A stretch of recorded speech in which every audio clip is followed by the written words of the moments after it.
características de la vergüenza es sentirse con miedo y sentirse separados. Hemos hablado del temor. El origen del temor es nuestra separación de Dios. La vergüenza nos dice que cuando cruzamos la línea de Dios, su gracia no es suficiente para nosotros. Afortunadamente, Dios buscó la gracia de Dios cuando dejó de cubrir su pecado. La importancia de tener que enfrentar nuestros pecados, la importancia de tener que enfrentar a nuestras debilidades y no darnos de la vista gorda, porque eso no resuelve nada finalmente. En Salmo 51:1 dice: ten piedad de mí, oh Dios, conforme a tu misericordia, conforme a la multitud de tus piedades, borra mis rebeliones. Cuando vivimos bajo vergüenza, la gracia nos elude, la gracia no llega a nuestras vidas, porque estamos fijados en el pecado y no en el Señor. Queremos conseguir la gracia del Señor para conseguir confort, paz, tranquilidad en nuestras almas y nuestras emociones, pero no lo tenemos porque nuestra vista está fijada en nuestras debilidades, en nuestros pecados, o no hemos confesado con un corazón quebrantado delante de Dios. La vergüenza hace que su peso aplaste nuestras vidas y que Dios permanezca ausente.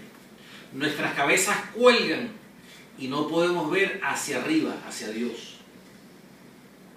El origen del temor o del miedo es independencia de Dios y las consecuencias del futuro. Ahora, el cubrirnos. Nosotros invertimos un capítulo hablando del temor, pero es importante decir que el origen del temor es nuestra separación de Dios. El cubrirnos es una respuesta carnal al pecado. Si yo cubro mi pecado, si yo cubro mi vergüenza, si yo cubro mi culpabilidad, es una herramienta carnal que no funciona, que no sirve, que no hace absolutamente nada. ¿Será que no usamos hojas para cubrirnos, pero usamos otras cosas? El cubrirnos consiste en hacer algo para cubrir nuestra desnudez. Algunos se envuelven en el ministerio por culpabilidad más que por compasión, creyendo que así compensamos por nuestros fracasos, haciendo el bien. Otros se vuelven perfeccionistas, pensando que podemos cubrir nuestras debilidades y que otros también deben llegar a ese estándar.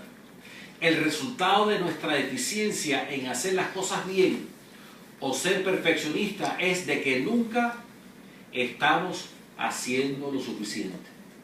Nunca vamos a llegar a ese estándar que nosotros hemos establecido.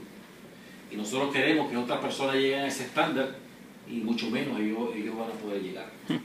Nosotros pensamos que Dios usa una escala para pesar nuestras obras malas y buenas. Pero este es un concepto totalmente equivocado. El problema de cubrirnos es de que eventualmente todo eso se va a caer. La vergüenza, el miedo, la separación no son ideas de Dios. Ahora, ¿cuáles son algunas buenas noticias? 1 Juan capítulo 4 del 16 al 19.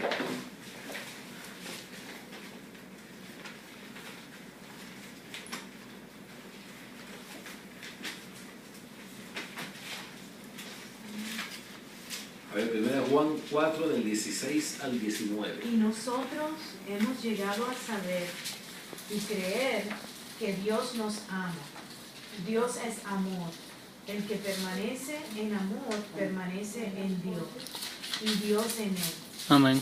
Ese amor se manifiesta plenamente entre nosotros para que en el día del juicio comparezcamos con toda confianza, porque en este mundo hemos vivido como vivió Jesús. En el amor no hay temor, sino que el amor perfecto echa fuera el temor. Wow. El que teme espera el castigo, así que no ha sido perfeccionado en el amor. Ustedes, bueno, creo que se acuerdan que yo he compartido muchas veces acerca de ese pasaje, y lo que dice es lo siguiente: el perfecto amor echa fuera el temor. En otras palabras, y esto fue lo que el Señor me enseñó a mí en el año 2005, que cuando el temor influye en mi vida, cuando el temor controla mi vida, cuando el temor es una emoción que está presente regularmente en mi vida, ustedes saben lo que eso significa. Que en la parte práctica de mi vida yo no conozco el amor de Dios para con mi vida. Yo desconozco el amor práctico de Dios para con mi vida.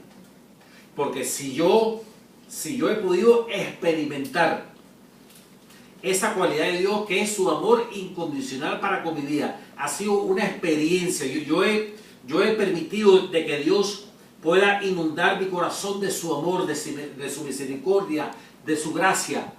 Esa experiencia rompe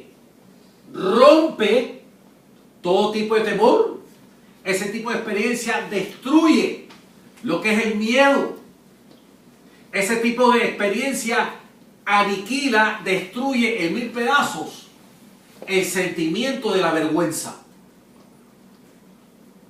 Y yo recuerdo que cuando en el año 2005 Dios me dio el entendimiento de ese versículo, yo me puse a pensar: Dios, ahora me doy cuenta que yo desconozco de tu amor, que yo conozco de tu amor desde el punto de vista intelectual, desde el punto de vista intelectual e inteligente y teológico. Yo conozco acerca de eso, lo conozco porque cuántas veces yo enseñé eso en la República Dominicana a los hermanos de allá. Pero Señor, tú me estás enseñando ahora, en este preciso momento, que esa ha sido una mera información teológica y no ha sido una verdadera experiencia transformadora en mi vida.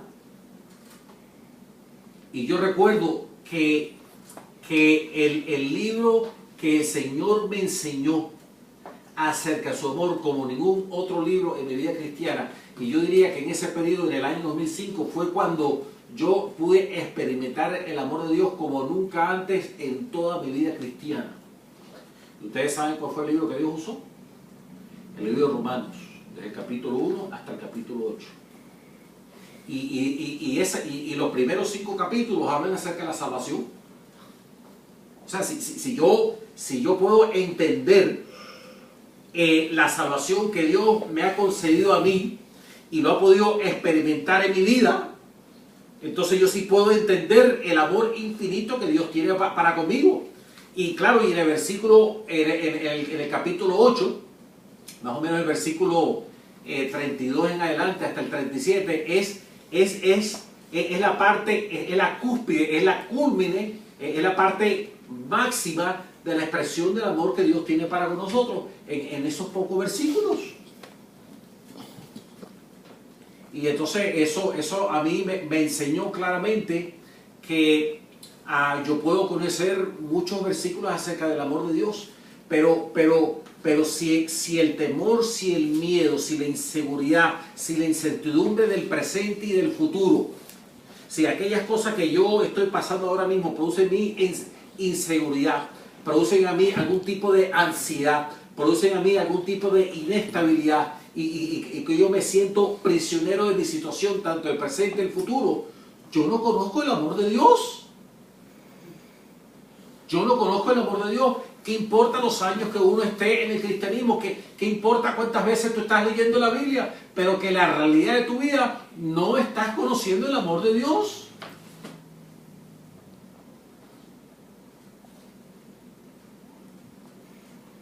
Y muchas veces lo que uno tiene que hacer en esa situación es caerse de rodillas y decirle: Dios, estoy aquí postrado delante de tus pies, no sé qué hacer, no sé qué pensar, no sé absolutamente nada. Ahora, Señor, yo quiero que tú me enseñes, que seas tú, que tú me enseñes el amor infinito que tú tienes para conmigo. Enséñamelo, yo lo quiero ver. Una cosa que me pasó allá en Cocoa Beach, ustedes saben más o menos la historia, que yo no estuve en desánimo, yo estuve en depresión por espacio de muchos años.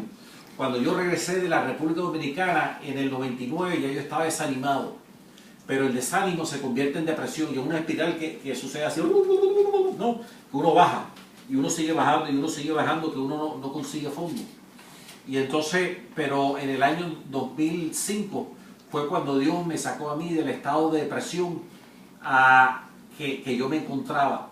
Yo me recuerdo una vez que yo estaba en el trabajo, la hora estaba paralizada en aquella oportunidad y yo pongo una música de la iglesia esta, el Brooklyn Tabernacle. Y entonces la canción se titulaba La fidelidad de Dios. Y yo recuerdo que, y la canción trata lo siguiente, porque esto era lo que le estaba pasando al pastor de la iglesia, o fue cuando la esposa compuso esta canción, una de las hijas de este pastor se fue de la casa y desapareció por un tiempo. Y entonces la esposa de este pastor estaba desesperada porque no sabía absolutamente nada de ella. Y ella se ponía a pensar, yo que he sido, yo y mi esposo, que Señor, te hemos servido con nuestra alma, con nuestro corazón, te hemos entregado a ti absolutamente todo. ¿Cómo puede que tú hayas permitido de que nuestra hija se haya ido de la casa y que se haya abandonado y que se haya olvidado de tus caminos, Señor? ¿Cómo puede ser de que tú no hayas pagado de esa misma manera? Entonces, en ese tipo de incertidumbre, ella escribió la letra de esta canción. Un tiempo después, Dios oyó sus oraciones y la muchacha regresó a su casa. Y entonces la canción consiste en eso, que muchas veces suceden cosas en nuestra vida que nosotros no entendemos y nosotros no comprendemos, pero que a pesar de nuestra infidelidad, Dios continúa siendo fiel. Y entonces cuando yo estaba oyendo esa canción, fue cuando yo tuve lo que se llama una revelación de Dios. Esto, lo que me pasó, yo creo que me sucedió muy pocas veces, pero cuando yo estaba oyendo esa canción, el Señor trajo a mi vida la historia de mi vida en los últimos 7 u 8 años hasta aquel entonces.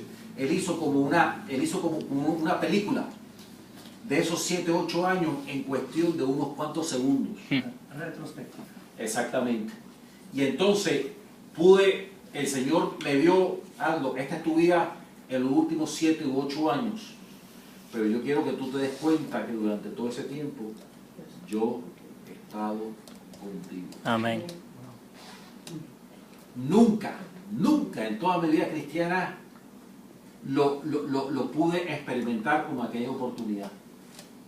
Y yo recuerdo de que cuando oí eso, empecé a llorar con el moco tendido. No tenía sábana, ni nada, ni pañuelo. Era moco tendido que estaba llorando porque el Señor me reveló su amor para conmigo. Amén. Y eso es lo que uno debe buscar. Amén. Eso es lo que uno debe buscar. No es moco tendido. No es moco tendido, eso es un fruto. Esa no es la raíz, eso es un fruto. ¿Cómo se llama la canción esa? He's faithful. El moco He is tendido. faithful. He is faithful. Sí. El moco Entonces tendido se llama. la compuso justamente La cuando esposa, sí. ella no sabían de su hija, ella se había entregado al mundo. Sí. He's faithful to me, even though I have questions. You've been faithful, you're faithful to me. Oh, cara. Oye, qué canción. Mira, mejor no la oigas porque puede cambiar tu vida, ¿sabes? Eso quiero. Entonces, y eso es lo que nosotros queremos, ¿no? Nosotros queremos que nosotros podamos buscar incesantemente el rostro del Señor para que esa experiencia se convierta en una realidad en nuestra vida. Hasta que no se convierta en una experiencia, es meramente y simplemente una información teológica que no nos va a cambiar y que no nos va a transformar.